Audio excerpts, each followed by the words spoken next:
Okay, good morning, everyone. This is Judge Lopez. Today is January 16th. I'm going to call the 10 a.m. case core scientific here on a couple of motions, including plan confirmation. So there's a little over about 120 people on the line.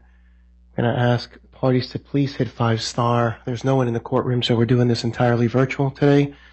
I'm going to ask that you please hit 5-star. I'm just going to go in the order in which I see the names. But once I unmute your line, I would ask that you please keep yourself, monitor yourself, I should say. Here we go. 512 number.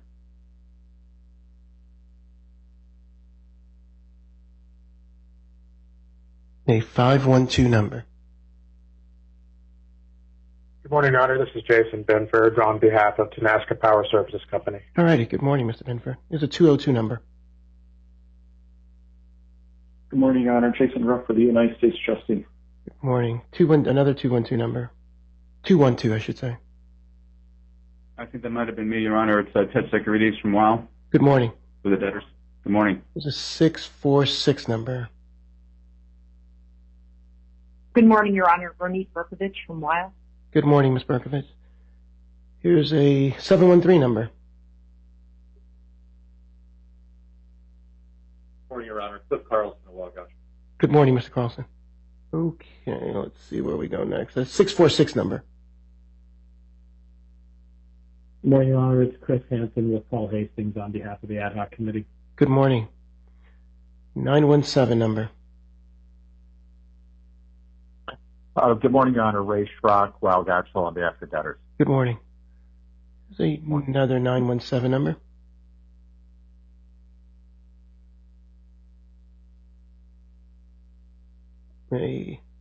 Looks like it's 917699. Is that you? That's you? That's Neil Goldman, Your Honor. Good morning. The 917204 number. Philip Kim, Rosenwald firm. Good morning, Mr. Kim. Okay. Takes us to an 832 number. Good morning, Your Honor. Chairman back committee, Vincent Milton on behalf of the Equity Committee. Good morning. Okay. One more. A 202 number. Good morning. Good morning, Your Honor. Christine Calabrese on behalf of the debtors from Weill Gottschall. Okay. Good morning. And one last one. Here's a 713 number. Good morning, Your Honor. Brett Miller, Todd Gordon, and Jennifer Hardy of Wolfie Farr on behalf of the official committee of unsecured creditors. Okay. All right. Good morning. Let me just ask, for those of you who did not make an appearance, or even if you did verbally, I'd still ask that you please log into the Southern District of Texas website and make an electronic appearance. Find my homepage. With that, I will turn things over to the debtors. Yes, good morning, Your Honor, and I hope you're staying warm on this frigid day in Houston. For the record, from Weill on behalf of the debtors, Core Scientific Inc. and its affiliates. With me from Weill are my partners Ray Schrock, Chris Carlson, and Ted Securities, counsel Christine Calabrese, and associates Austin Crabtree and Sean Shane. We have a demonstrative that we just filed right before the hearing at docket 1740. Mr. Shane can share the demonstrative on the screen if Your Honor doesn't mind giving him access. All righty, here we go.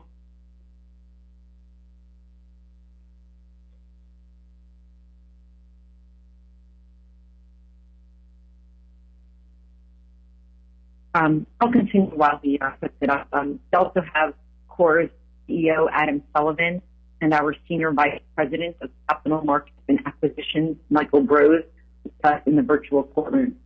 I'm going to give a very brief introduction and then pass the virtual podium to the team to go through the agenda, evidence, and arguments.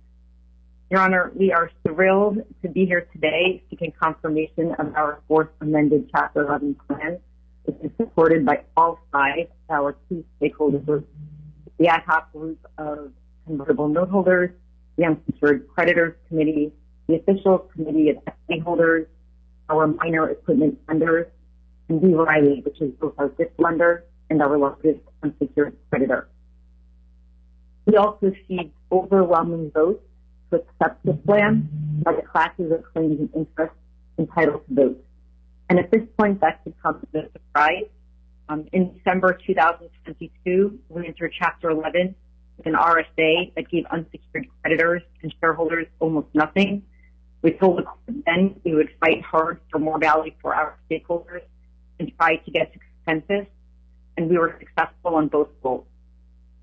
Our plan pays all non-subordinated creditors in full and gives equity holders a significant recovery. We have only one limited objection to the plan relating to the consensual third-party release provision. Importantly, no one is here before Your Honor saying that they disagree with the economic scale in the plan, and that is quite an accomplishment. We were able to get here through hard-fought negotiations with our major stakeholders, along with the superb mediation skills of Judge Isler. We are grateful for his efforts, along with the good faith and hard work of the numerous professionals involved representing our stakeholders, many of whom I'm sure you'll hear from today. The plan has numerous benefits to the company that are laid out here. We preserve the debtor's business as a going concern, along with over 240 jobs. We are significantly deleveraging the debtor's balance sheet. Our plan equitizes approximately $400 million in secured and unsecured claims, and it results in a reduction in the annual debt service of approximately $60 million. We are receiving an infusion of $95 million in new money under the plan through a combination of a $55 million equity rights offering, which was oversubscribed, Your Honor, and $40 million in new money financing provided by certain convertible noteholders. We're also assuming the vast majority of the debtors in statutory contracts in an expired leases. In sum, today is a very good day for the debtors and the stakeholders. With that, I'll turn it over to Mr. Carlson to make additional introductions and start the agenda. Thank you very much. Good morning, Your Honor. That's Doug Carlson as well on behalf of the debtors. So just to preview what we have on the agenda for today. So it's confirmation and the disclosure statement, as Mr. Shankin said. And then we have three settlement motions as well on the agenda, and then a motion seeking to establish maximum disputed claim amounts under in connection with our plan. One thing I think we're missing here too, as well as the ad hoc equity group.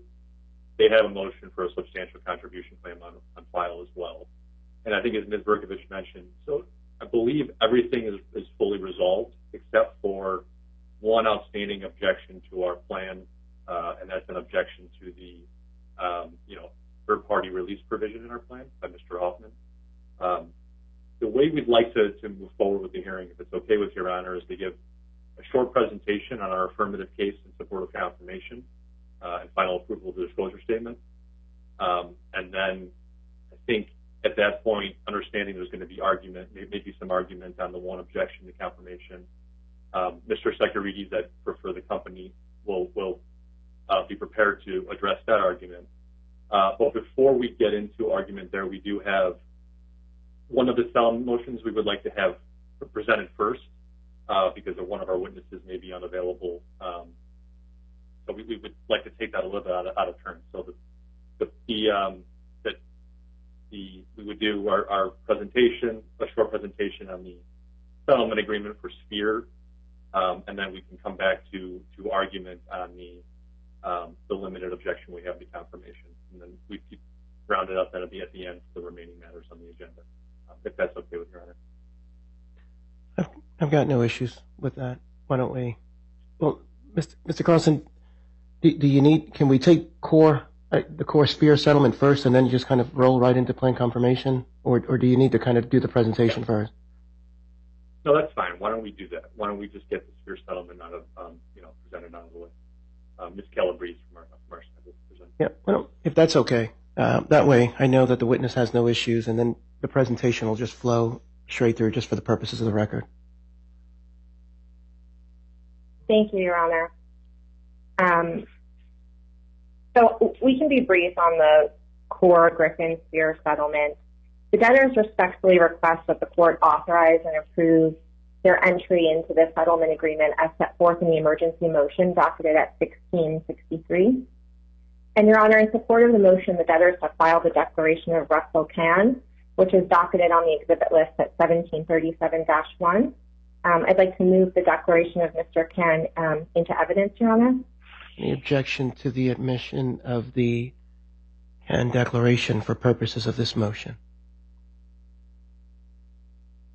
Okay, it's admitted.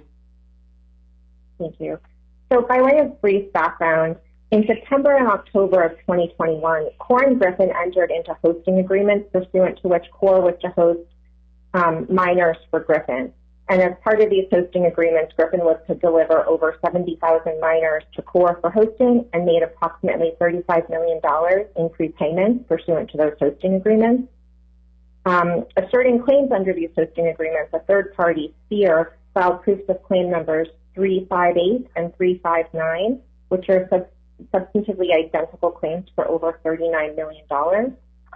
Sphere claims that Griffin had assigned the hosting agreements to Sphere and that CORE failed to perform under the hosting agreements, asserting claims for approximately $34 million in return of the contractual prepayments, $5 million for alternative hosting costs, and other asserted claims in unliquidated amounts.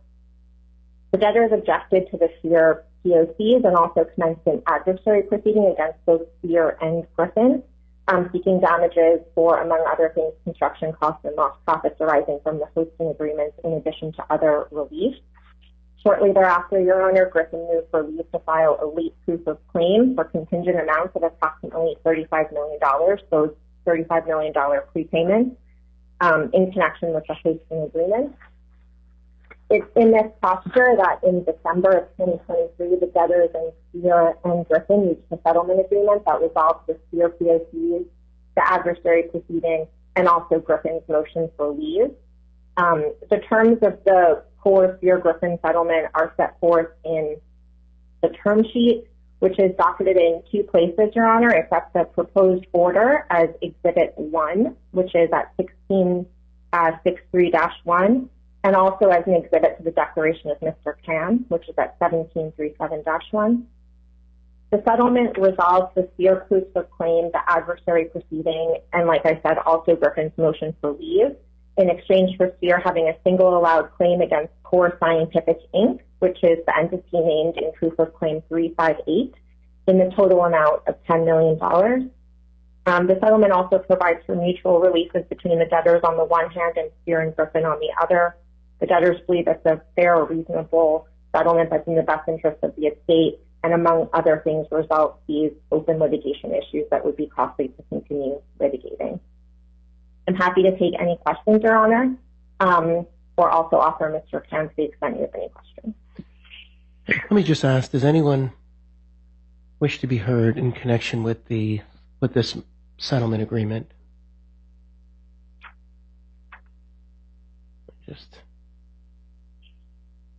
Just going up and down the line here, making sure.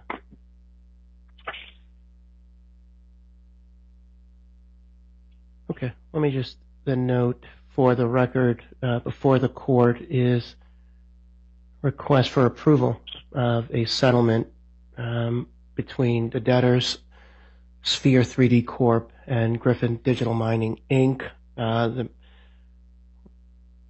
seeks emergency consideration of the motion. Based upon my review, I'm going to grant emergency consideration of the motion. I find that it's appropriate. The standard before the court is whether the settlement should be approved under what we call bankruptcy rule 9019, which provides that on a motion of party, including the debtors, and after notice and a hearing, the court can approve a compromise or a settlement.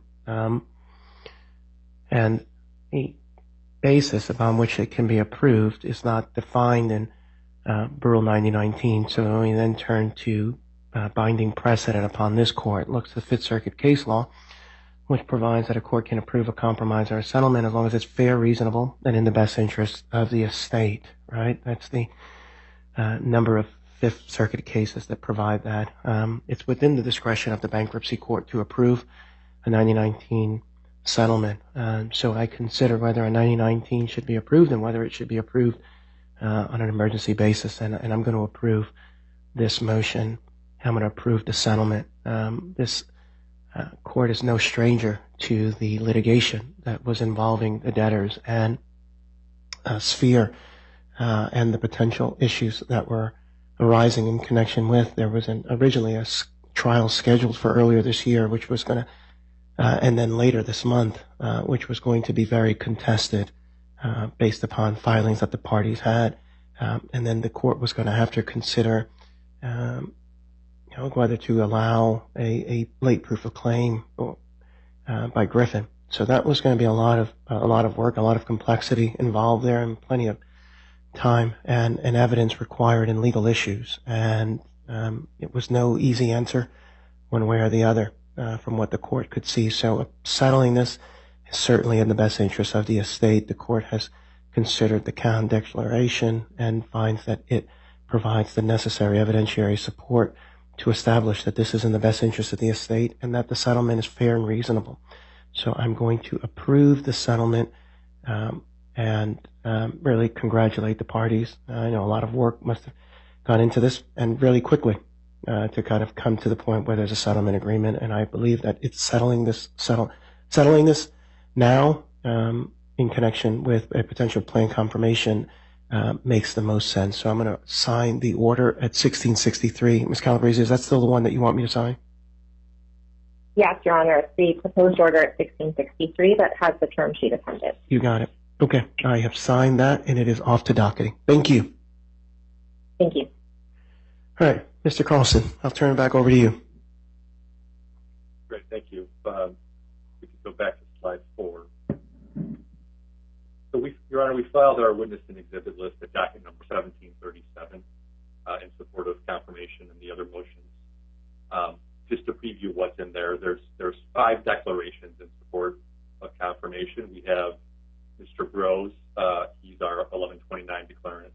And so his declaration in support of the 1129 factors, including the plan settlements that we've reached with each of the key stakeholders, and background on the business plan, development of the business plan, and the feasibility of our plan. Then we have Mr. Goldman. He's the independent director for the board and also on our special committee. And so his declaration covers the governance process and overseeing the plan process throughout these Chapter 11 cases, and then also in support of the release and exculpation provisions of our plan. The third declaration is Mr. Singh's at PJ Partners. That's our valuation declaration. Fourth, we have Mr. Blokes from Ellis Partners, and that's in support of satisfaction of the best interest test. And then finally, Jung Song from Shreddo. He is our declarant for plan voting and solicitation results. And so, Your Honor, moving to the next slide, we have a few other. You've already admitted Mr. Khan's declaration. We have a few other exhibits and declarations here in support of the other motions. Mr. Brill is also in support of the Foundry and OG&E settlements. Mr. Creighton in support of the disputed claims motion. So, Your Honor, at this time we would move to admit the remainder of the exhibits. I think you've already admitted Exhibit 1, so it would be Exhibits 2 through 40. The objection to the admission of Exhibits 2 through 40.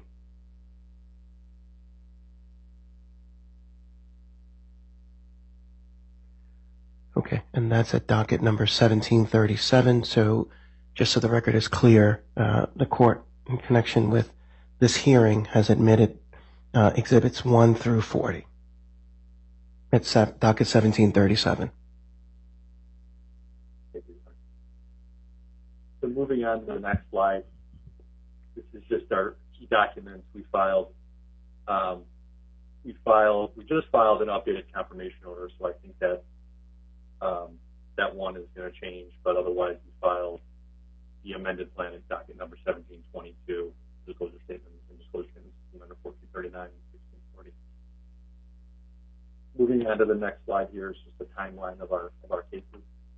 I think as Ms. Berkovich led off with, from early on in these cases, the company really was committed to trying to get to as much consensus as possible and try to get to a global deal, particularly with our 5 major stakeholder groups. And so we've been hard at work. We filed, we're about a year in, a little over a year in when we filed for bankruptcy in December of 2022. In July, right before we enter mediation with Judge Isger, we've entered into a settlement with our minor equipment lenders, then proceeded in mediation for several weeks and months, and resolved a number of really contested and difficult issues.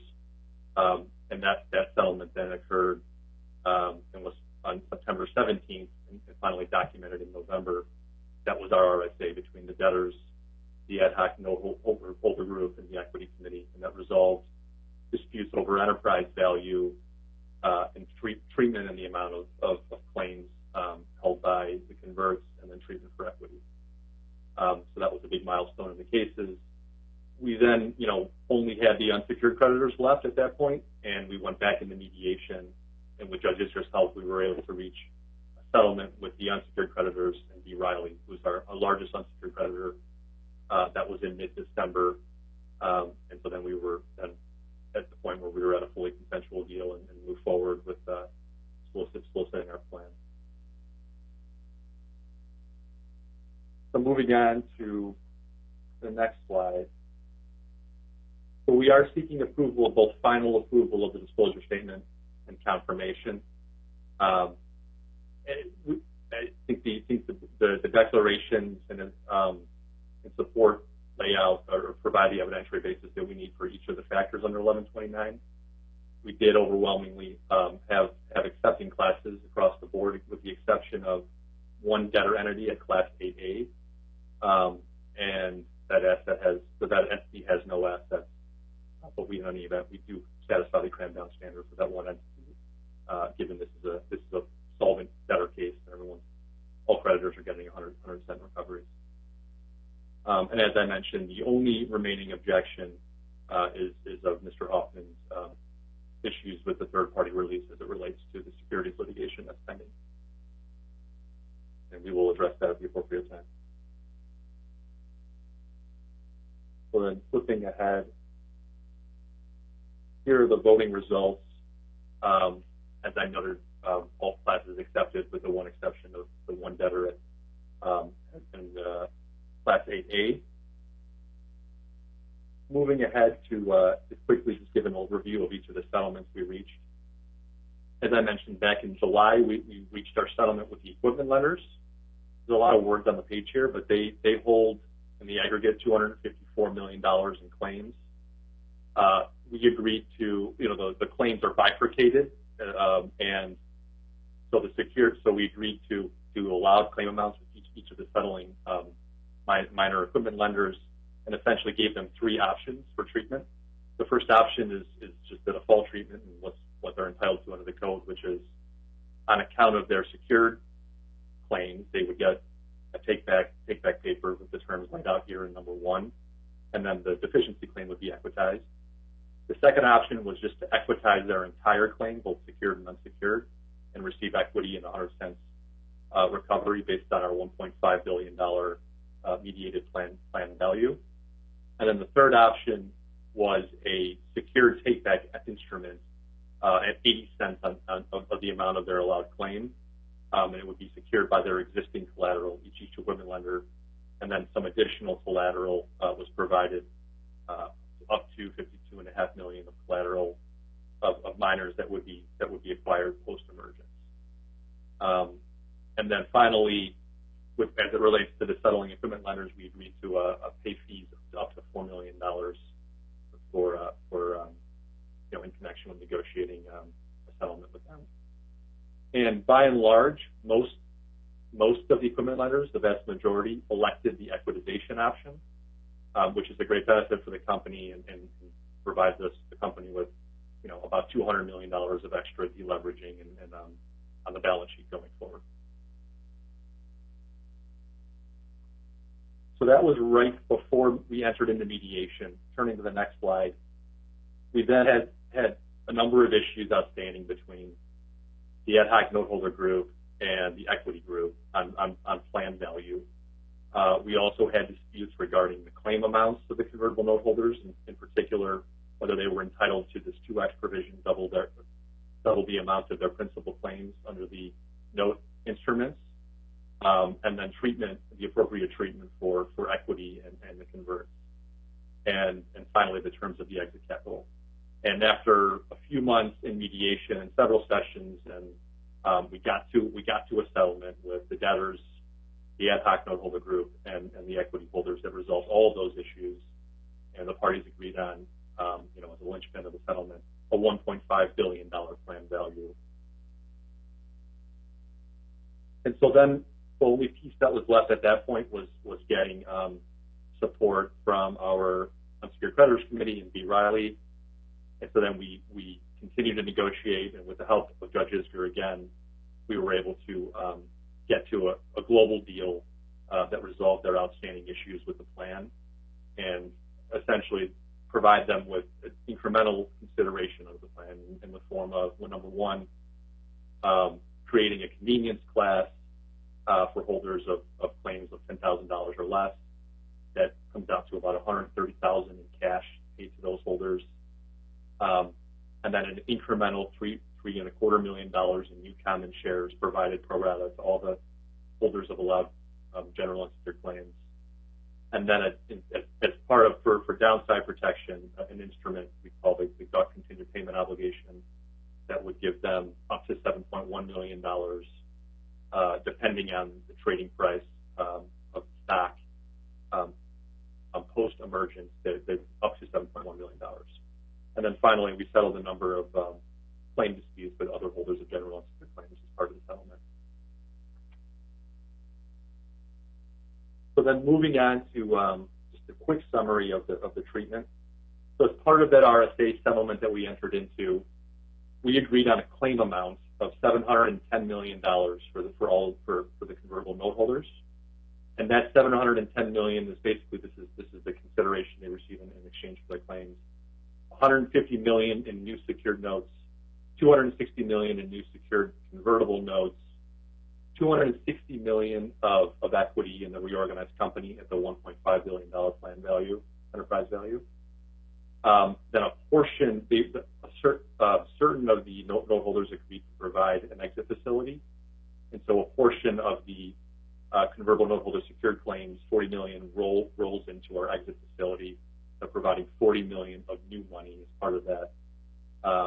And then finally, as part of for some downside protection, a contingent payment obligation instrument that's payable, potentially payable at the end of the first, second, and third year, up to $130 million, depending on the trading price of the stock. And then finally, some incremental equity distributions tied to the allowed amount of claims incurred by in professional fees incurred by the equity committee, and the substantial contribution claim filed by the ad hoc equity group. And so, by and large, that was the settled treatment for the April and August convertible note secured claims. Moving on to the next slide, we covered the minor equipment lender settlement. They had each of these three options to elect, as I noted. Most chose the equitization option. Other secured claims and M&M lien are riding through. The M&M lien secured claims are now vacant because over the past few months, we've been able to enter into a number of settlements, separate settlements, most of which have been approved by the court. I think there's one outstanding settlement with one of our general contractors, McCarthy, but expect that, assuming that's approved by the court, effectively removes all of the claims from that class. We do have to file a substantive objection to some of the other subcontractor claims that are outstanding that we intend to file in a few days. And then finally, secured mortgage claims, we entered into agreements with the two holders of secured mortgage claims that gave them the option of cash at 95% of face value, or just amending their maturity date. Moving on to the next slide. The holders of general unsecured claims, they are getting equity at 100% recovery and reorganized for each holder. In addition, they're getting the extra consideration that was negotiated as part of the mediated settlement. Moving on to existing equity in Section 510B claims. They're parried under our plan. Equity gets any of the residual equity value that remains after paying off all creditors, all non-subordinated creditors in full. In addition, they're getting a package of warrants, two tranches of warrants. The first tranche is to acquire up to 30% of the new common shares at a $1.875 billion enterprise value. That's payable, that's cash exercise. The second tranche are penny warrants at a $2.5 billion enterprise value strike price. And then they've also had the opportunity to subscribe to our equity rights offering, which, as Berkowitz noted, was fully subscribed and generated, in fact, oversubscribed, and generated $55 million in proceeds for the estate. And then, the Section 510B claimants get the same recovery, except in lieu of the right to participate, they got equity in the value of and as well as the warrants. So then, moving on to the next slide. This is just a summary of what the reorganized Core's capital structure is going to look like post-emergence, and the build up to what the plan equity value is. And then at the bottom of the page, what the approximate equity splits will be for the various stakeholders.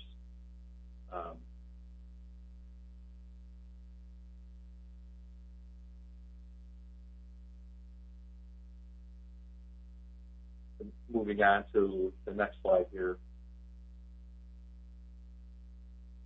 So, Your Honor, that for the reasons we set out in our brief and for the evidence that we have admitted, we think we satisfy all of the standards to confirm the plan and to approve finally the disclosure statement. I don't think anyone is challenging that we don't meet our standard to confirm. The only open objection, as I mentioned, is Mr. Hoffman's objection to the third-party release, which we'll be prepared to argue at the appropriate time. But otherwise, we ask that the court confirm the plan, and we'll be prepared to walk through any questions to the proposed confirmation order as well. Thank you. Let me just open it up at this point, see if anyone who supports plan confirmation wishes to be heard at this time. Yes, Your Honor, can you hear me? It's Chris Hansen with Paul Hastings on behalf of the ad hoc group. Yes, Mr. Hansen. Yeah, Your Honor. So we thank everybody for the hard work, especially Judge Isker, in helping us get to a mediated conclusion, and then the parties for working hard to get to where we are now. The ad hoc committee has been a bit of an antagonist in the case, back and forth with the debtors and other parties all the way through. We believe we've arrived at a fair result in the context of the plan, and we support confirmation. We do want to highlight for the court that there are conditions to effectiveness that we have consent rights with respect to, and that's really with regard to the definitive documentation, which we're all still working on, and it isn't finalized, and we'll obviously come back to Your Honor if we can't get there, but I have great confidence in the parties' abilities to be able to arrive at a successful negotiation with respect to the remaining issues in the definitive documents, and we wholeheartedly support confirmation. We also thank you, Your Honor, for taking over the case in the way that you did and for the time and attention that you've given to it. Thank you. Anyone else wish to be heard? Your Honor, Brett Miller and team from Wilkie, on behalf of the official committee of unsecured creditors, we'd like to echo the last comments made by Mr. Hansen about Your Honor stepping in the courtroom, providing us with the wherewithal to close this case, and creditors committee supports settlement and supports confirmation, and hopes that we can go effective as quickly as possible. Thank you. Anyone else? Your Honor, Jason Benford on behalf. Mr. Binford, go ahead. Your Honor, thank you, Your Honor. Jason Benford on behalf of Tenaska Power Services Company. Just a quick comment. Of course, Tenaska does support confirmation, but we're in a somewhat strange position. We were a party to certain agreements, and were added to the list of schedule of rejected contracts, but then taken back off of it. And so I noticed that the fourth amended plan supplement was filed this morning, and as those plan supplements have said, regarding cure costs, If the cure cost is not listed, then the cure cost is assumed to be zero. We haven't addressed cure because up till fairly recently, we thought our agreements were going to be rejected.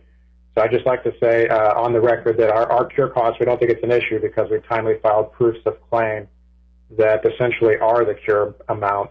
But I would just like to advise that to the extent that the cure amount, and I don't believe that debtor has taken this position as zero for those amounts, we do believe it should be the timely filed proof of claim. And the only reason we're late to addressing this issue is because of the sort of rough and tumble of leading up to confirmation and being on the list and then being taken off. So it's really just a reservation of rights comment I'm making this morning, Your Honor. Mr. Carlson, can you address that point? Yeah, no, Your Honor. I don't think we dispute the asserted cure amount. The parties are in ongoing discussions on what the terms of an amended assumed agreement would look like, and those have been between the business folks. And so I think we're hopeful that we'll get resolution on what that amended agreement looks like.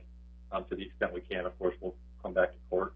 Okay. But don't dispute the $200,000 claim, cure claim as the service. Okay, thank you. There was someone else who wished to speak, who supported claim confirmation. Yes, sir. Mr. McMoody. Yes, Your Honor. This is Chairman McMoody from Vincent Nelson on behalf of the Equity Committee. I'll echo the comments of Mr. Hanson and others. Kind of the point I wanted to emphasize is that kind of the key piece of this $55 million rights offering was a $37.1 million backstop that was spearheaded in large part by the Equity Committee. These backstop commitments from the individuals were mostly equity holders. There were 31 individuals who agreed to participate. And as you heard, the rights offering was extremely successful. And so I want to thank the debtors, the other stakeholders for negotiating. Negotiations were complex and oftentimes contentious, but we're very happy with the result that we received here at the end of this case. I wanted to thank Judge Isker as well for his contribution and time as mediator. Also yourself for getting up to speed so quickly in these cases, as well as your staff for helping schedule hearings and enter orders so promptly. And lastly, we wanted to thank the members of the Equity Committee as well. They devoted significant time and effort on a volunteer basis. And from the very first day of these cases, they advocated for the future of this company and believe that their belief and persistence ultimately helped achieve a very good result for all equity holders. Thank you. Anyone else? Good morning, Your Honor. Very briefly, Jason Ruff, the United States Trustee. I just want to confirm that our office has no opposition to confirmation of the plan today. We did have some minor, I would call them technical comments to the plan early on that were addressed a few iterations ago. And so from where we're sitting, Your Honor, we have no issues with the plan that's being proposed today. Thank you. Just before we, aside from what I would call the Hoffman objection, are there any other issues we need to take up before I turn to, I think what would be Mr. Sakarides, and we can take up the objection at this time?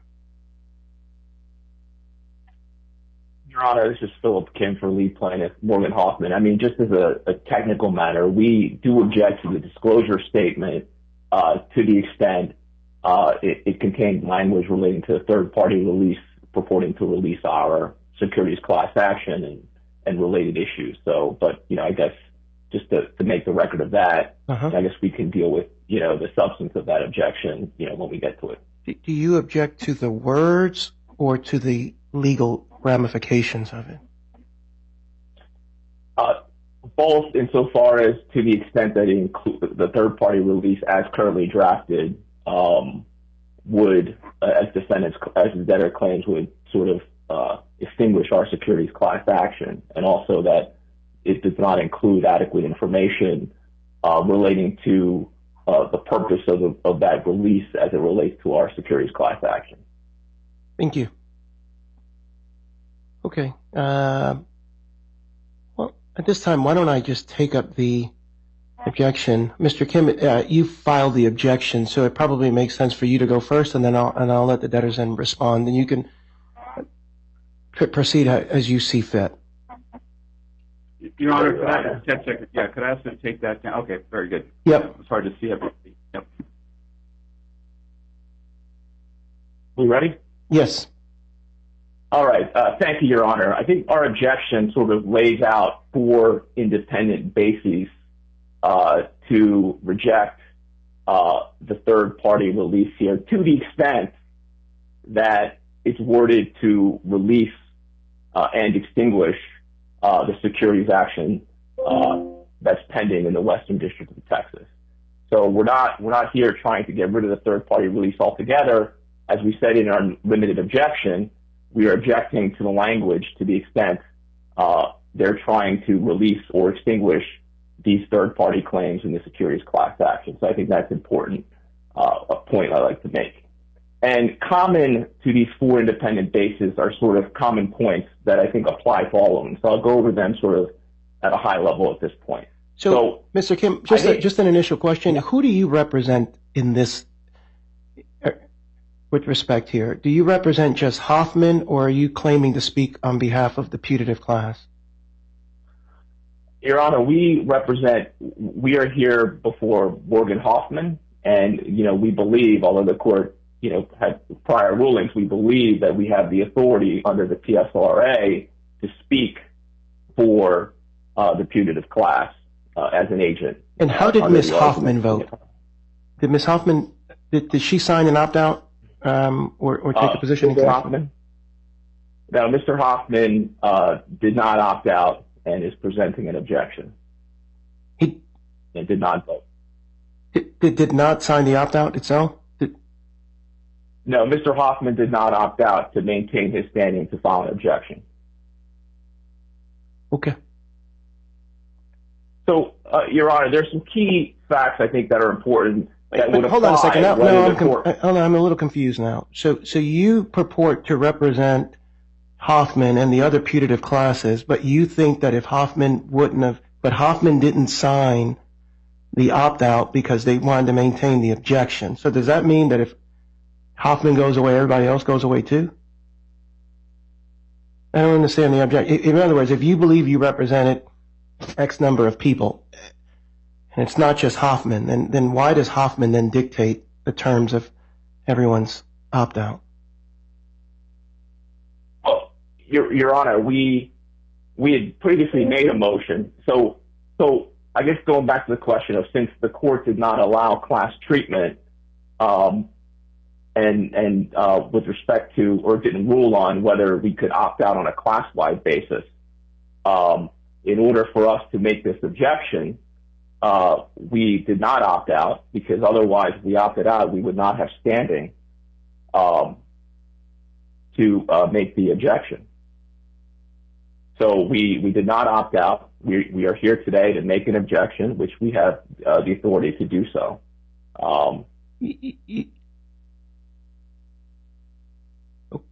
Okay. So okay, I'm a little confused by that. But I think I'm a little confused by that, because I think. I'm sorry, maybe I wasn't. No, go ahead and proceed with your argument. I keep cutting you off. I apologize. I'm going to sit here and stay quiet. Okay. All right. So, Your Honor, I think there's some common facts that are important with respect to the 4 points that we've raised. And I think the key fact is that there's absolutely no consideration that's being provided to release the securities class action claims. There's no monetary contribution being made by any of the non-debtor defendants, the 12 individual defendants that are still in the case. No consideration is being provided by them. Now, the debtor has submitted the declaration of Mr. Goldman purporting to set forth some consideration, but the consideration they say that's being provided with some assistance by unidentified individuals within management. Doesn't even identify with respect to the 12 current individual defendants that are subject to strict liability federal securities claims, right? Judge Ezra, as we noted in our supplemental objection, recently sustained the complaint as to the Section 14A Exchange Act claims and the Section 11 Securities Act claims. And the defendants in those claims are 12 individual defendants who are either former officers and directors of CORE or its predecessor. So there's actually no consideration that's set forth other than time spent, which is in every case. In every reorganization case, you're going to have members of management who provide some assistance here and there. And certainly it's not monetary consideration that would be required, whether it was a consensual release or a non-consensual release. Also, there's been no indication that the release of the securities class action was integral to the plan, right? There's been no explanation provided in the disclosure statement. There was no explanation provided in the various hearings that you've seen me at where we've made objections and made our presence known. We've invited the debtor to say, hey, you know, what's up with this? They've remained silent. And the only thing that we hear now is in Mr. Goldman's declaration saying that, well, it was a material inducement. Very conclusory. Does not meet the preponderance of the evidence standard that would be required to approve a third-party release like this, which is particularly important, Your Honor, because there's nothing in the code that specifically says third-party releases are allowed. It's, you know, under the general sort of powers of the court that the court could approve a third-party release, and that's important. The other aspect of it is, well, Mr. Goldman says, well, you know what, the special committee, you know, we looked at the third-party release, and we think it's okay. Well, obviously they would, because two of the three members of the special committee are defendants in our case. They are two of 12 remaining defendants who were subject to strict liability securities claims. And of course, they would want these third-party releases. And of course, they'd want to provide these releases without providing any consideration whatsoever. And there isn't any. The other aspects of this, Your Honor, and I think I could now turn to sort of, you know, the four reasons that these facts are relevant to that require the court not to approve the third-party release, only to the extent that they purport to release or extinguish our securities class action claims. First of all, there's the issue of subject matter jurisdiction. And the Fifth Circuit in Zale said that the majority rule is that there is no related to jurisdiction on third-party actions. So you start with that premise, right? That the sort of presumption that third-party actions aren't subject to related to jurisdiction. So you look at the factors. Does the securities class action impact the bankruptcy estate? No, right? These are claims to class non-creditors versus non-debtors, right? You've got potentially D&O proceeds that are involved. Those proceeds are not assets of the estate. In fact, to the extent that they would have implicated assets of the estate, you would have perhaps seen the defendants move to stay the class action if that were the case. And the case law is pretty clear on insurance proceeds and how that's dealt. Mr. Kim, can I ask you a question? So it's not. What evidence are you presenting to the court to explain that?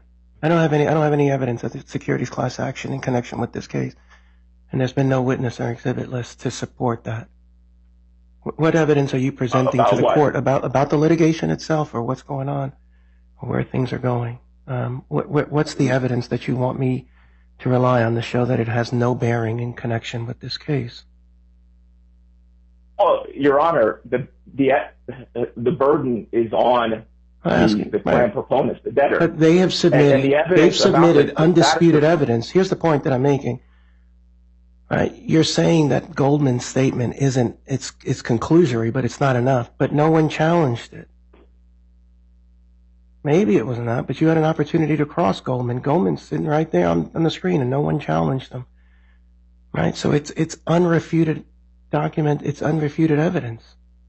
So what do I do with that? Your Honor, that's their evidence, right? They have the burden. It's unrefuted, right? It's unrefuted. Your Honor,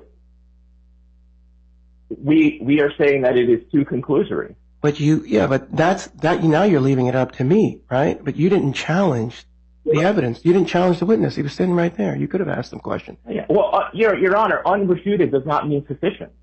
right? It could be unrefuted that Mr. Goldman says that it was a material inducement.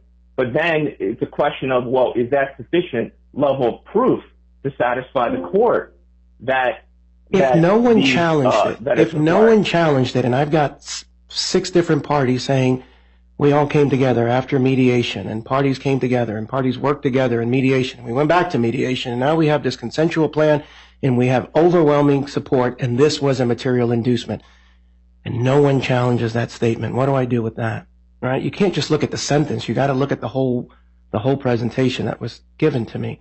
Right? I've got 2 rounds of mediation. I've got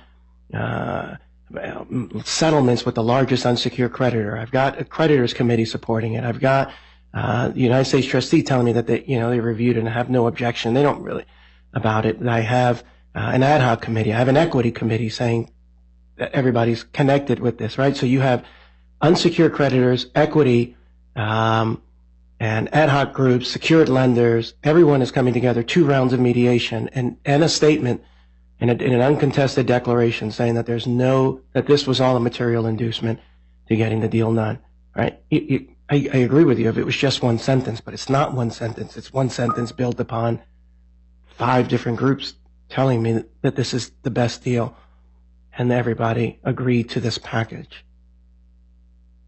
Your Honor, this doesn't affect any of those other parties. This is just Mr. Goldman saying this, and but no one challenged it. What we're saying is you're a litigator. You could have challenged it.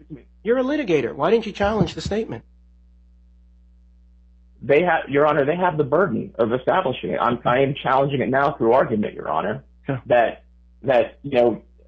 these other parties, there's no evidence, there's nothing in the disclosure statement to suggest that these other parties you mentioned, Your Honor, felt that this was required, that this was integral to the plan confirmation, which is the standard, right? And there's nothing in the record other than Mr. Goldman's statement that it was a material inducement. That's very conclusory, and you can't release.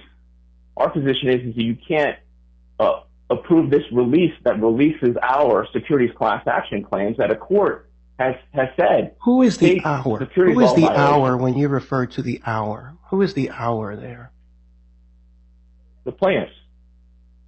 Okay. Mr. Hoffman's claim, and as lead plaintiff, the claims that he represents. Okay.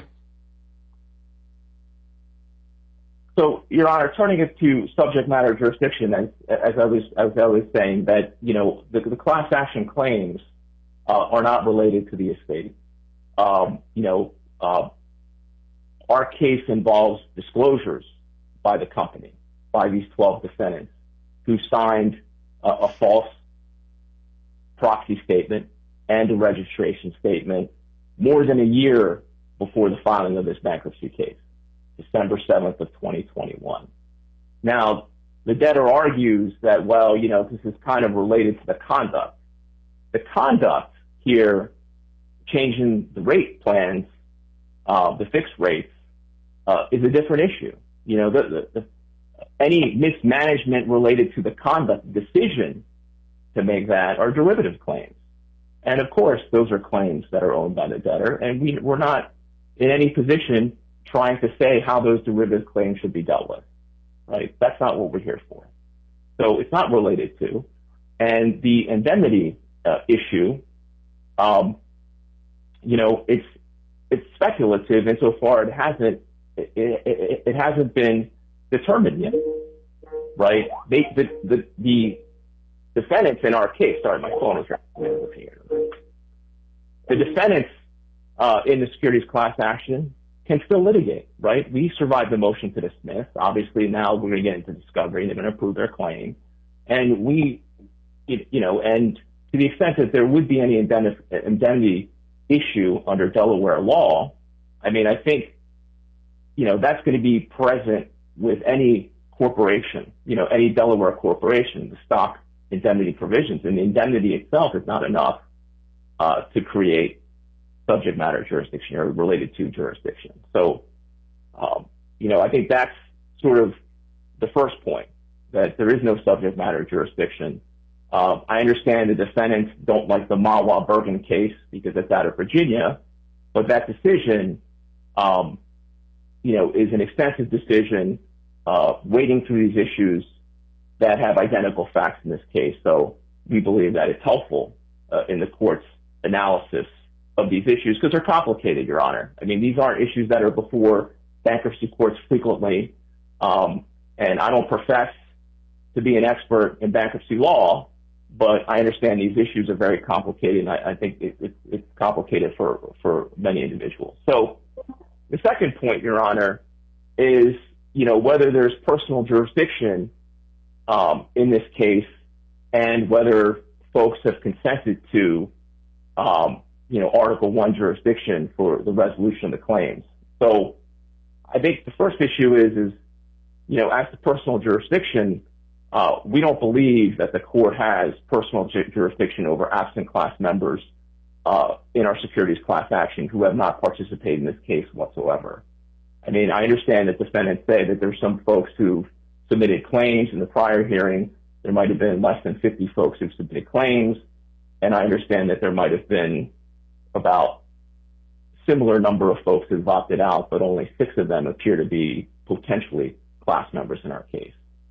But that being said, the other issue related to consent is whether there's been some sort of consent to Article I jurisdiction, which I think is important because in the Zale case, the court said that there needs to be some independent basis, of authority or jurisdiction, not just the court's power to resolve third-party claims. And here, if you look at the cases related to Article I adjudication, which this would essentially do, if these releases were allowed according to the debtor, they would release the securities claims, which without the bankruptcy have exclusive jurisdiction in the federal district courts. And courts look to the actions of the individual, not the inactions of the individuals. And I think that the Supreme Court case in Roll and the wellness cases talk about you need to look at the actions of the plaintiffs or the folks that you're seeking to obtain consent from, not the inaction.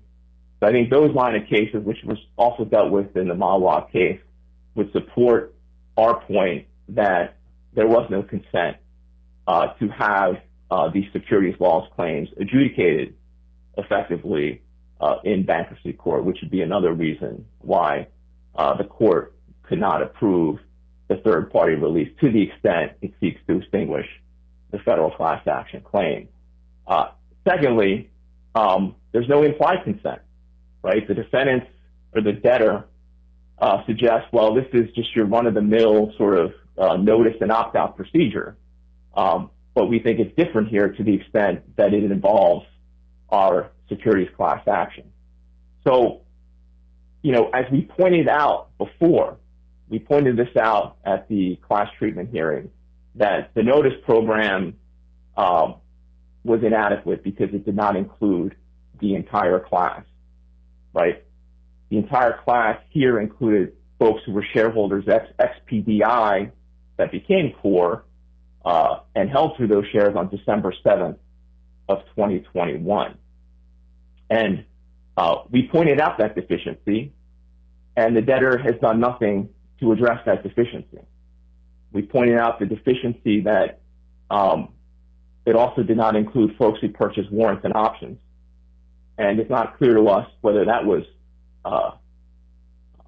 remedied as well, because warrants would also be issued pursuant to registration statement, which we believe would have been prior to, which would have been consistent with the December 7th registration statement. But that being said, they haven't corrected that. And that's important, Your Honor, because in the securities class action, Judge Ezra, although he dismissed a portion of our case, what he did leave were folks who held ex-PDI shares on December 7th and had their shares converted. The exact folks who never received any notice. So there can't be implied consent. The notice wasn't sufficient. Now, even if you were to assume, Your Honor, that notice was provided to the entire class, which it wasn't, right? It's not the best notice practicable.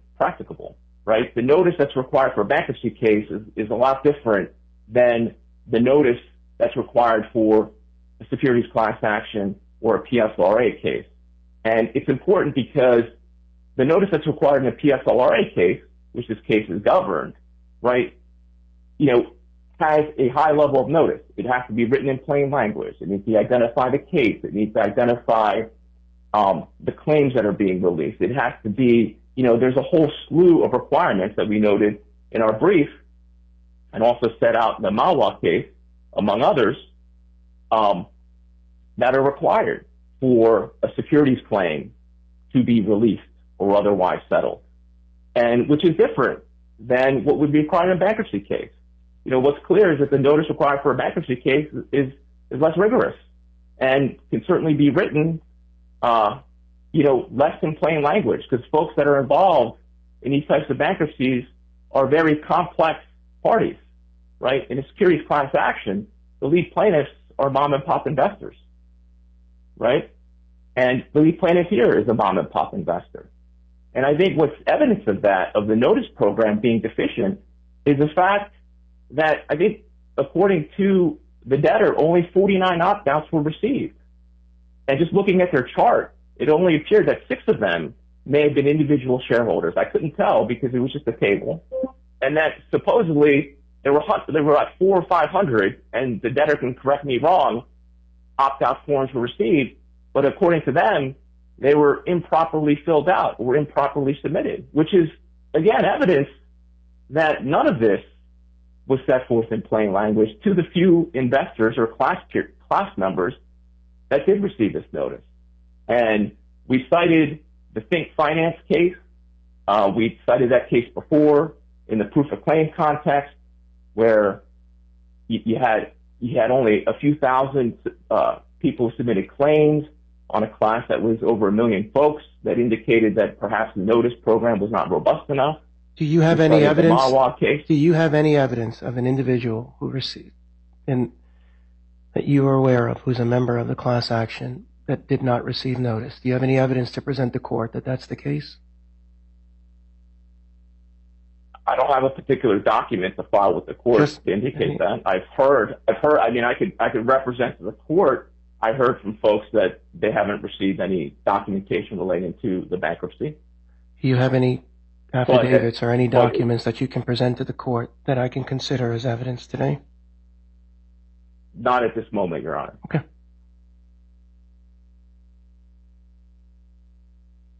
So I think that information indicates that the notice here was not adequate to the extent it relates to the release of the securities class action claims. And we cited cases in our brief, although they're not from Texas. There's a Southern District of New York case. I don't think they need to be. And I really want to emphasize that for you and for anyone who thinks. I don't just rely on cases from the Southern District of Texas. I think, or else you've got to read the reasoning in cases, and sometimes reasoning in cases from outside of the district make far more sense than reasoning sometimes in cases within my district. If it's Fifth Circuit, I got to follow it. I don't ask any questions.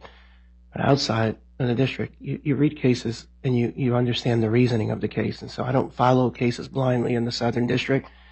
I read every case. And so I think you citing cases outside of the district is entirely appropriate. I appreciate that heads up, Your Honor. I think that the Sun Edison case we cited held that non-voting releasor's silence to the releases was not sufficient to create consent.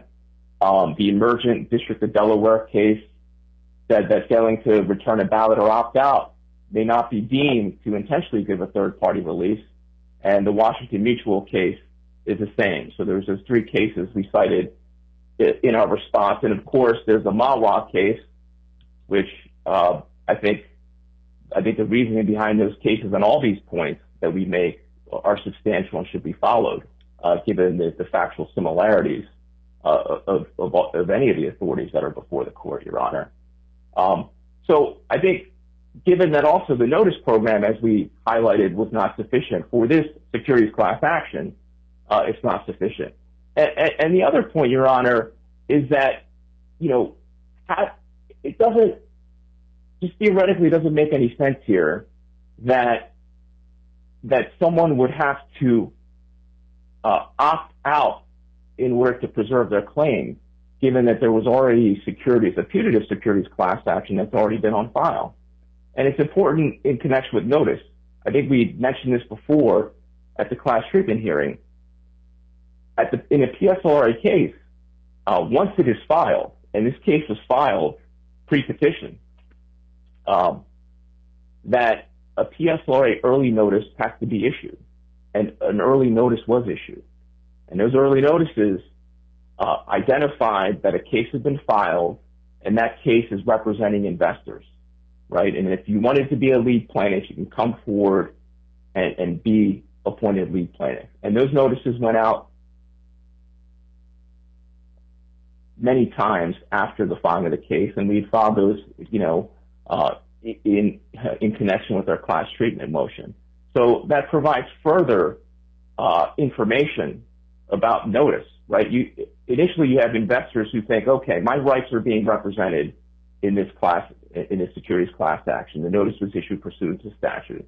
A lead plaintiff was appointed, and then there's a bankruptcy case that's filed, and that bankruptcy case now is purporting to, going to release my securities claims. When the regular investor, sees notices that their claims are covered in the securities class action. It also turns, Rule 23 on its head. Our case is a putative class action governed by Rule 23, and,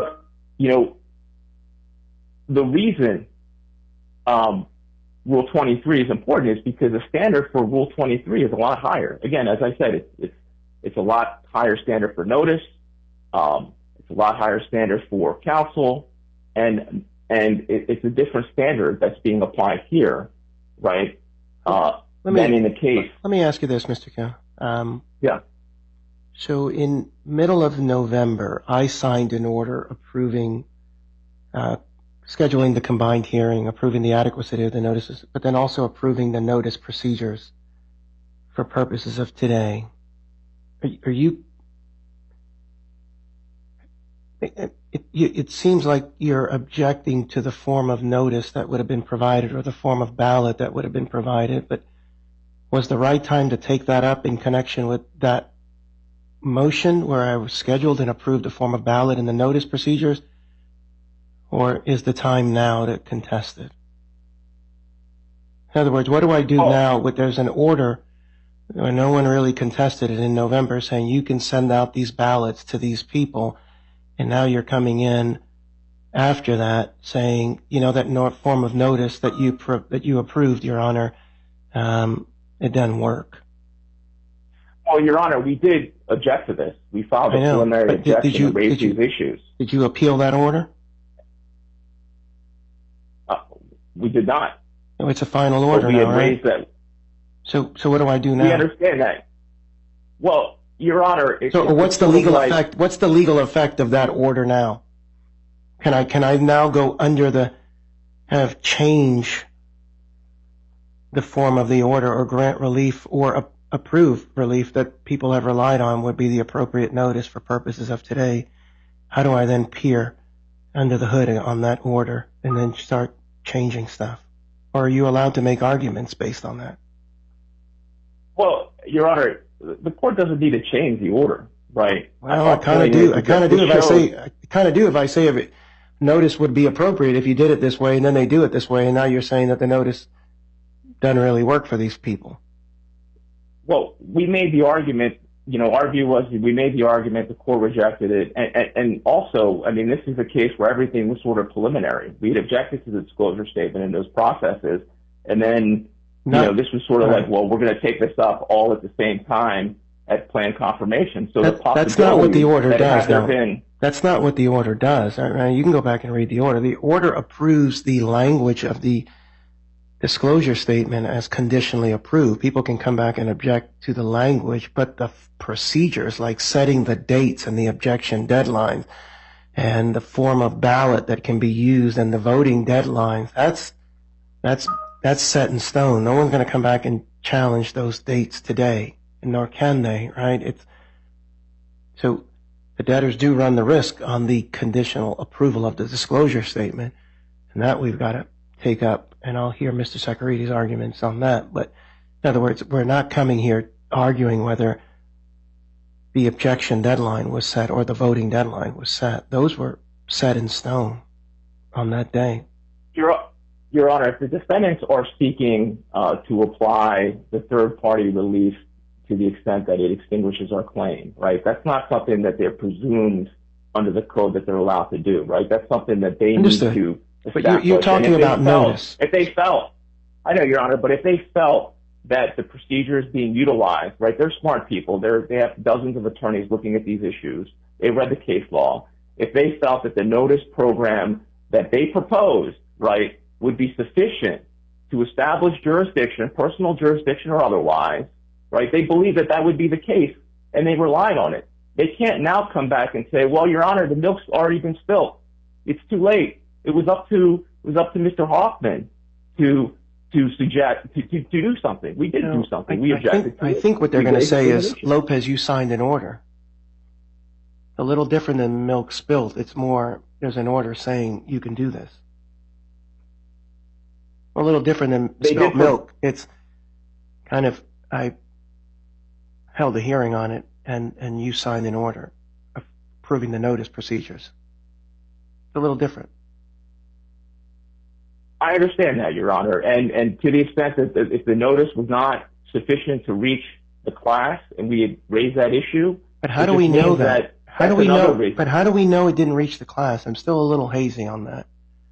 Mr. Sacarides, I got questions for you too. No one's going to get off easy on this. But how do I know? What's the evidence to tell me, what do I do? So now what do I do with no evidence that people didn't receive the notice that they said they did? Well, they didn't provide it, right? If you don't provide notice, like we're talking about, Your Honor, due process, right? Due process is that, you have to give notice.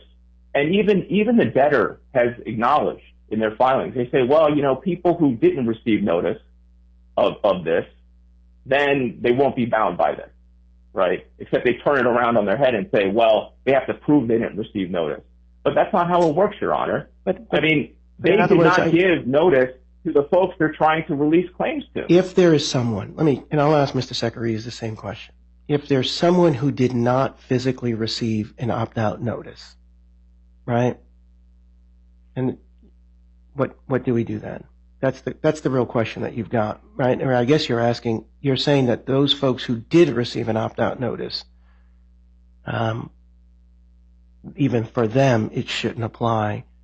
And then now you're saying that there are some folks who did not receive notice. So I think Mr. Sacarides can walk me through how he thinks what the third-party release does for someone who received the notice and someone who didn't receive the notice.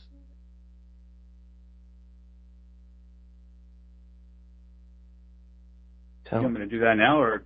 No. I'm just kind of, okay. I'm trying to parse through the argument. So there's kind of a due process argument. There's a standing argument. There's what I would call a court jurisdictional argument, and then there's kind of a notice under the disclosure statement argument, and then there's... And I can parse through some of the stuff later, yeah, Your Honor, but to your particular question, the way I would sort of summarize it is like no notice, no problem for that person. Like I think there's definitions in the plan that specifically say what a release party is, and if they didn't get notice, then they're not a releasing party. So if someone's out there, and it was a similar argument I made last time, and we put this in the papers too. If somebody did not get notice, if they can come, and this is going to play out presumably through the class action and then maybe back here, but somebody says, hey, look, what are you talking about? I never heard of this case, didn't get notice, then they're not a release party and a releasing party. And then if we dispute that or a defendant disputes that, then either you will decide that or probably you will decide that.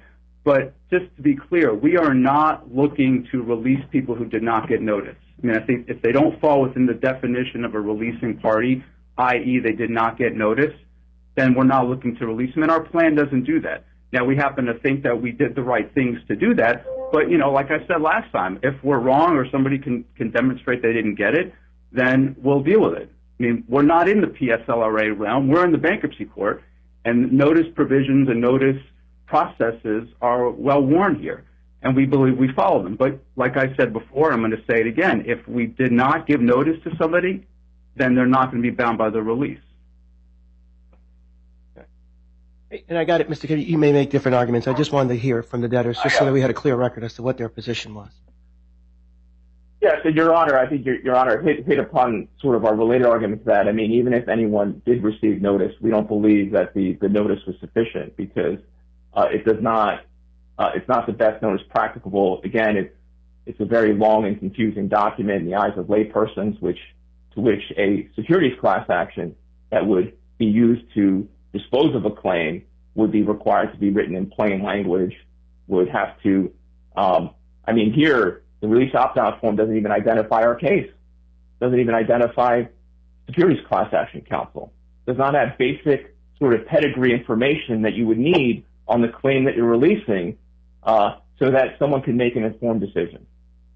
So whether they've received the release or not, I think, if they've received it, then we don't think it's sufficient given the process that was used and the content of the release to opt-out form. And I think everyone's in agreement. If they didn't receive it, then they're not bound by it. So I think that sort of deals with that issue there. And then sort of my last point is, even if this release is either consensual or non-consensual, I don't think it meets any of the factors. We believe it's non-consensual, and I think, there are 5 factors that the court would consider in whether to approve a non-consensual release, and we don't believe any of those factors, would support it. I could run through those real quick. There's the identity of interest between the debtor and third party, which is the first, and second element is contribution of assets. We know there's just no assets being contributed whatsoever, and, the identity interest really looks at the indemnity provisions. Again, this is standard indemnity that's required with all Delaware corporations. That can't be enough to create jurisdiction or a reason to allow a non-consensual third-party release.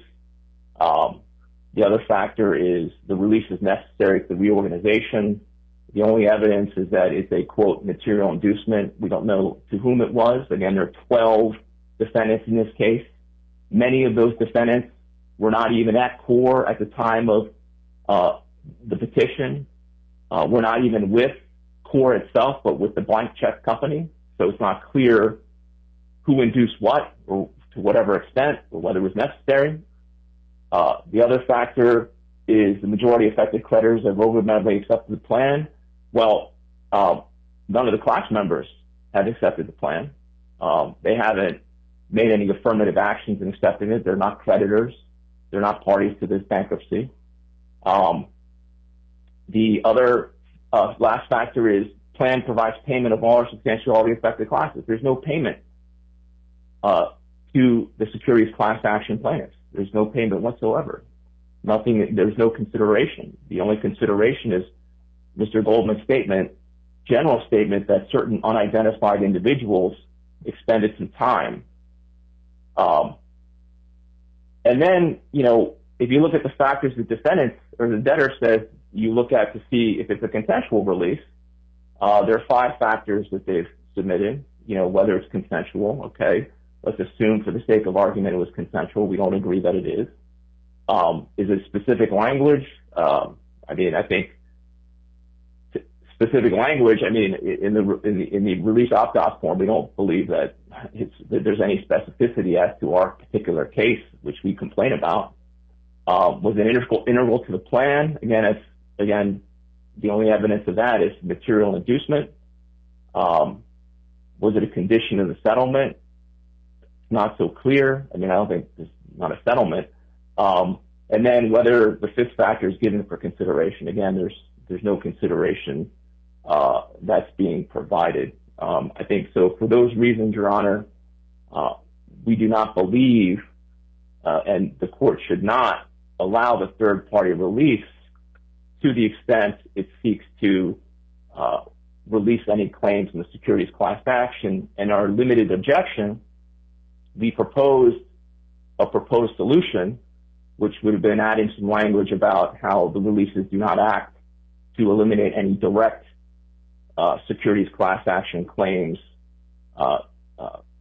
in our action, or in the securities class action. And that would be the relief that we would seek.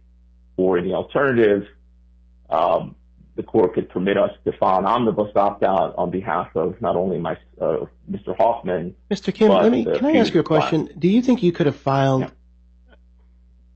a document saying, I don't believe these third-party releases should be granted as a matter of law, but if I'm wrong about that, I've opted out, and only grant my opt-out to the extent that you find? You think I would have given you standing to talk today?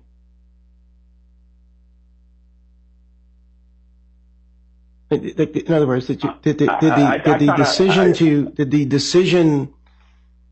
I think, you're allowed to argue something as a matter of law. Now, if you opt out and then show up and then start arguing, but I think if you could have filed a pleading, it could have preserved your rights, right? Many people file proofs of claims all the time, and they say, like, I don't think I owe this amount, but I'm going to file it just to kind of make sure. It's just a thought, maybe not for today, but I do think, there are ways to not opt out, because I think, depending on what I do, you may now have to live with the decision of the non-opt-out form and the legal effect of that, because the time for voting has now ended. The folks who are calling in for the 11:30 hearing, why don't, Mr. Moshemer, I see you there. Maybe we can get notice out to people. I'm going to start that hearing at noon. You can just get notice. Ms. Saldana, if you get notice for anyone at the 11:30 hearing, I'm going to start that hearing at noon. Thank you. Mr. Socarides, let me hear from you. Sure. A few things, Your Honor. Ted Socarides from Waugatha for the debtors. Just some quick facts. Mr. Goldman is not a defendant, and he's the declarant here, so there was some comments before about how the special committee, they're all defendants. That's not true.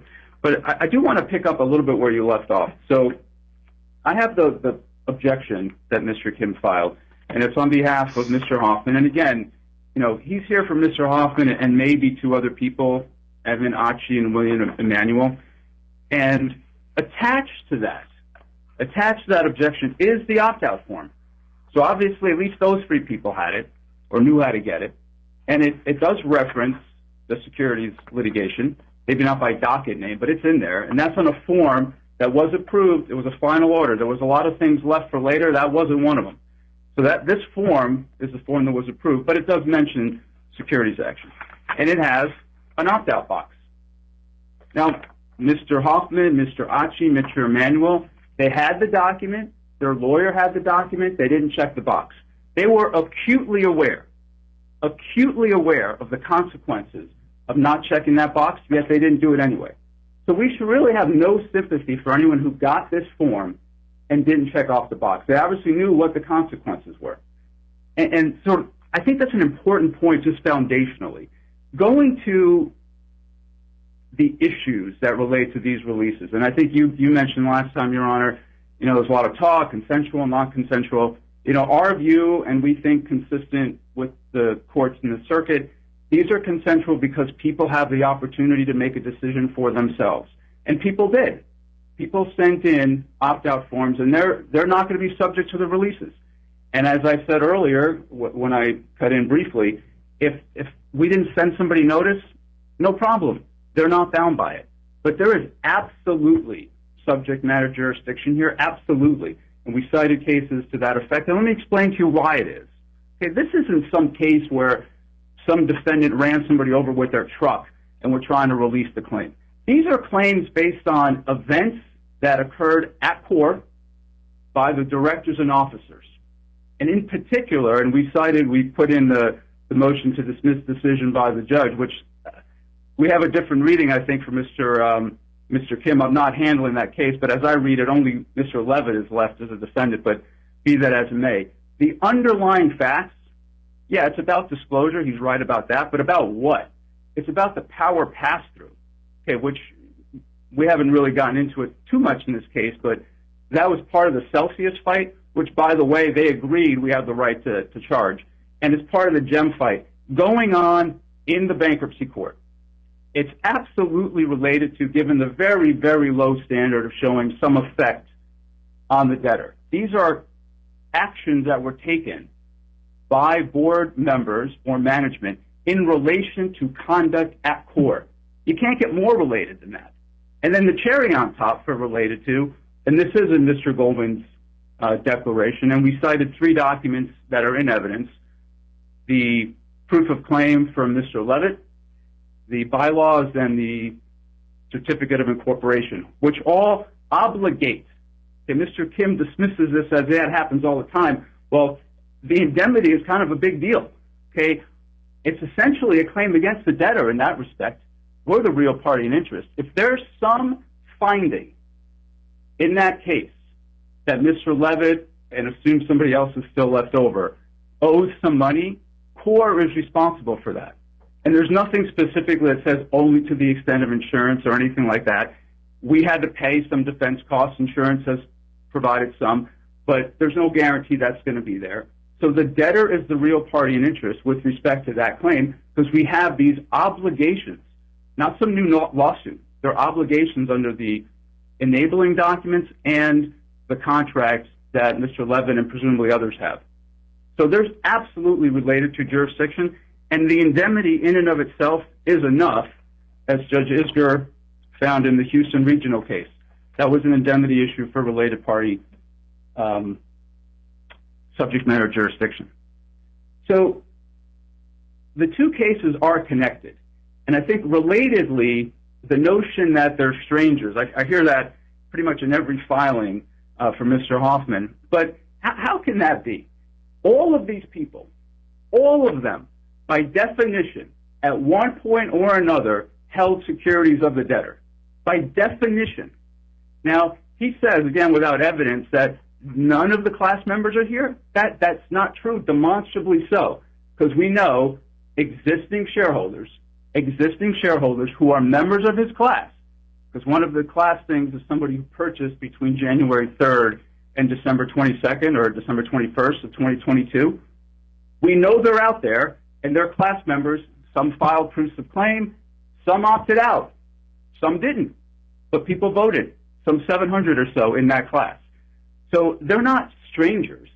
By definition, they're here, many of them. We know Mr. Hoffman was here, although he chose, you gave him the opportunity, this is interesting too, you gave him the opportunity when you denied the class proof of claim to file his own proof of claim.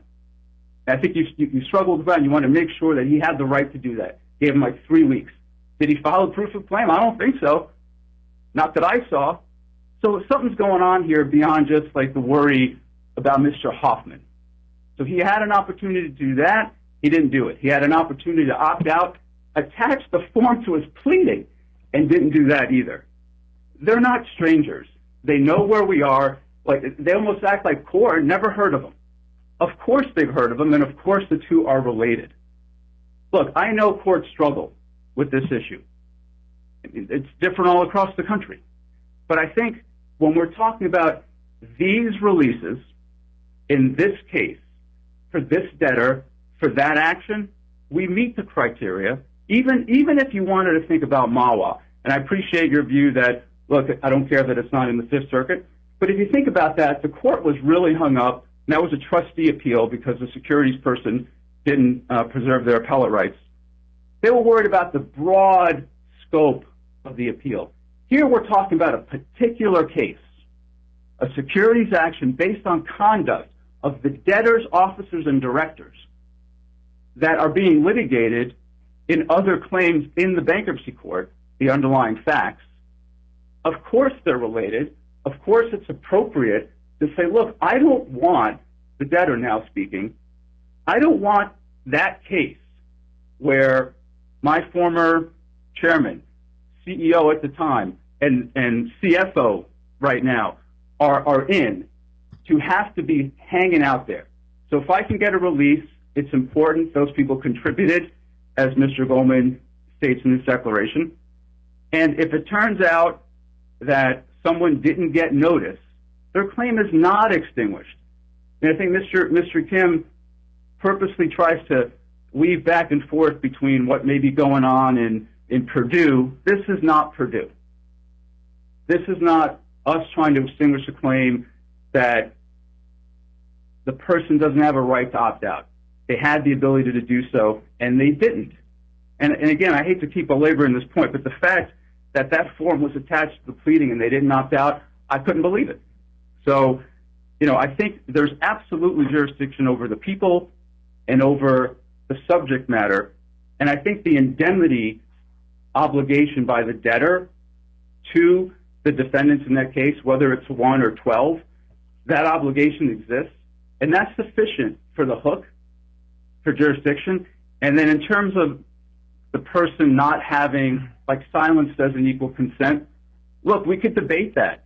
And, and some people could disagree. In this circuit, at least courts within the circuit, have said that's enough. And so we've given people the opportunity. Many have taken advantage of it. And again, I'll stress, if somebody did not get notice, no problem. They're not going to be bound by the release. But the releases should be approved. I'm happy to address any particular questions you have, Your Honor. No, let me just see if anyone else wishes to be heard in connection with this issue.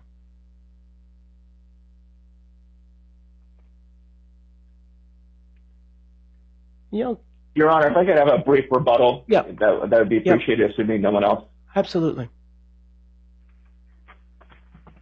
Yes, Your Honor, this idea that, Mr. Hoffman should have opted out, I mean, the reason why we did not opt out is because then we would lose standing to object. That was precisely the issue in Mawa. I tend to disagree with you on that. I can just tell you that now. We've done research. Well, yeah. I mean, we had struggled with that. We struggled of submitting a conditional opt-out. We read some case law that suggested that wasn't sufficient. And in the Mawa decision itself, the securities class action plaintiffs did object, but they had opted out. And the court said, you do not have standing to object to this. So they did object. It's not like they, and even as debtor said, they didn't preserve their rights. Well, because they opted out. And the court said that they couldn't object. So, faced with those authorities, that's why all of that cool stuff, I think we could have I think we could have had a wonderful conversation about how that could have played out in connection with the notice procedures. Like, Judge, I still want to object to confirmation, but I may get stuck, and I don't want to get jammed. But before this notice and opt-out goes out, I want to make sure that we know that I'm going to object, and I want to preserve my right to do so, and I don't want to get jammed. And that is a fantastic conversation to have at the time around the middle of November. But then stuff goes out, and then you have to start looking at case law to figure out what things mean and what they don't mean. But it would have been, in my opinion, a really good conversation to have in the middle of November when we issued the notice. But go ahead, continue. Oh, I think so. That's why I think the Mawa case, I know they focus on the fact that the trustee objected, and that sort of distinguishes it. But I think the facts, given that the securities class action plaintiffs did object, and the court systematically went through these issues that were present here, is highly persuasive in this discussion. Also, we wanted to preserve our right to object because we are, which differentiates this from sort of the standard third party, right, is, we are the lead plaintiff and lead counsel and have a fiduciary obligation under statute. So we had to preserve our ability to make the objection, and we made the objection. So I don't think, it should be held against us that we didn't opt out and then try to make some sort of conditional objection related to the scope. I think it's irrelevant for purposes of today, whether you opted out or didn't opt out. The legal effect of that may be different, but your ability to raise the objection today, you're not going to get knocked out, on its face because of that issue. I think I'm considering the legal issue on its face. Appreciate that, Your Honor. And then sort of the idea whether sort of the conduct, again, those are derivative claims. I mean, they hired the special committee. One part of the special committee was to investigate any potential claims they had against the D's and O's, and I guess they determined that they didn't want to proceed with those. So that was well within their right. But as to releasing the direct claims in our securities class action claims. They're not warranted here. And that's a situation you have with many securities class actions, right? Where you have a derivative, where you potentially have derivative claims and direct claims. And the same conduct could support both, but they're distinct and different. So the fact that the conduct, which happened a year before the petition, may have had overlap, does not in and of itself create the sufficient nexus, because our case is about the disclosure, not the conduct. So I think, unless the court has any other questions, I'll rest at that point. Thank you very much. I just want to take a short 5-minute break. I need to print something out. I'm here running solo today, so I can't have just the courts were closed until 11 a.m. So when I print something out, I have to go get it myself. So if you just give me about 5 minutes, I will come back on and I will issue a ruling on these matters. Thank you. Thank you, Your Honor.